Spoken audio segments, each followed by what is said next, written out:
বড় প্রয়োজন। রাজনীতিতে প্রাজ্ঞ, দূরদর্শী ও বর্ষিয়ান মজলুম জননেতা মওলানা ভাসানী বুঝেছিলেন কুচক্রী এই সামরিক শাসনের নিগড় থেকে মুক্তির একটাই পথ, নির্বাচন নয়, স্বাধীনতা। তিনি আওয়াজ তোলেন, ভোটের বাক্সে লাথি মারো, বাংলাদেশ স্বাধীন করো। আপোষ না সংগ্রাম, সংগ্রাম সংগ্রাম। নির্বাচন নির্বাচন, বর্জন বর্জন। নির্বাচনের কথা কয় যারা, মার্শাল্লার দালাল তারা। নির্বাচনের ভাওতাবাজি, ব্যর্থ করো ব্যর্থ করো। 1970-এর নির্বাচনের ঠিক আগ মুহূর্তে ঘটে যায় 70-এর প্রলয়ঙ্করী ঘূর্ণিঝড়। তাতে মারা যায় 5 লক্ষাধিক লোক। এই প্রদেশের সমস্ত রাজনৈতিক দলগুলো একযোগে নির্বাচন পেছানোর দাবি তোলে, কিন্তু নির্বাচন না পেছানোর ব্যাপারে শেখ মুজিব থাকেন অনড়। ফলে 70 সালেই নির্বাচন অনুষ্ঠিত হয়। নির্বাচনে আওয়ামী লীগ একক সংখ্যাগরিষ্ঠতা অর্জন করে। যদিও শেখ মুজিবের এই অভাবনীয় সাফল্যের নেপথ্য কারণ ছিল শক্তিশালী প্রতিদ্বন্দ্বী মওলানা ভাসানী ও আতাউর রহমান খান সহ সমস্ত বিরোধী দলের নির্বাচন বর্জন। যাই হোক, চূড়ান্ত ফলাফল বেরোনোর পর সরকারের প্রতি প্রচণ্ড চাপ সৃষ্টি হতে থাকে সংসদ অধিবেশনের এবং আওয়ামী লীগের কাছে ক্ষমতা হস্তান্তরের। কিন্তু পশ্চিম পাকিস্তানে ভুট্টো তাতে বাদ সাধেন। এই অচল অবস্থা নিরসনে অনুষ্ঠিত হয় শেখ মুজিব ইয়াহিয়া বৈঠক। ইয়াহিয়া রাজনৈতিক দলগুলোকে একটি গ্রহণযোগ্য শাসনতন্ত্র প্রণয়নের কথা বলেন। এই বৈঠকেই শেখ মুজিব ইয়াহিয়াকে পাকিস্তানের প্রেসিডেন্ট থাকার প্রস্তাব দেন। বিস্মিত ইয়াহিয়া প্রশ্ন করেন, তাতে আপনাদের কি লাভ?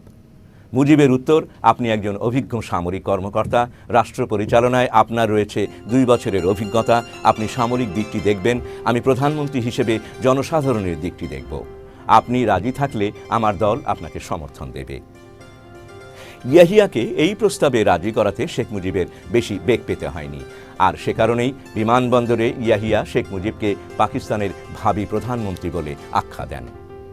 বিষয়টি ভুট্টোকে বেশ বিপাকে ফেলে দেয় এবং তাকে শঙ্কিত করে তোলে। ক্ষমতা দখলের লিপ্সায় ভুট্টো তখন শেখ মুজিবকেও ছাড়িয়ে যান।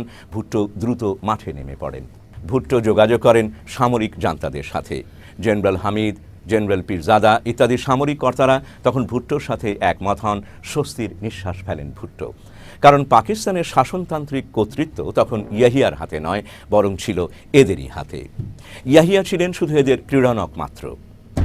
পূর্ব পরিকল্পনা অনুযায়ী 18 জানুয়ারি ইয়াহিয়া পশ্চিম পাকিস্তানে ফিরেই লারকানাতে ভুট্টোর বাসভবনে যান প্লেজার ট্রিপ বা আনন্দ ভ্রমণে।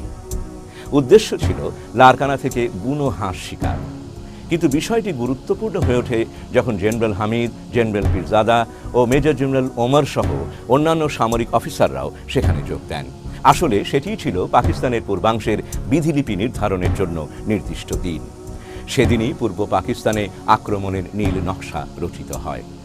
ওই সভাতেই সিদ্ধান্ত হয় 25শে মার্চ আক্রমণ করা হবে এবং পূর্ব পাকিস্তানের দায়িত্বে থাকবেন বেলুচিস্তানের কসাই বলে পরিচিত লেফটেন্যান্ট জেনারেল টিক্কা খান। সবচেয়ে আশ্চর্যের বিষয় হল যে সেই সভার সিদ্ধান্ত শেখ মুজিব জেনে যান তার পরদিনই। মুজিবের ইনার সার্কেল ABS সফদার সেই সংবাদটি দিয়েছিল শেখ মুজিবকে।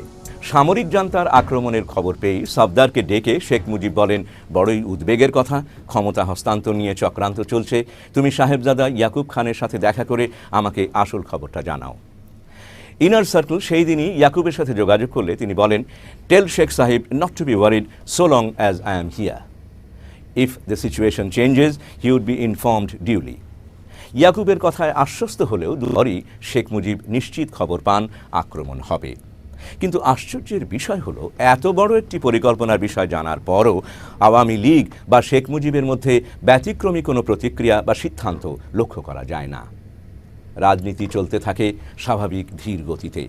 আওয়ামী লীগ শাসনতন্ত্র প্রণয়নের জন্য সংসদীয় কমিটির মিটিং ডাকেন।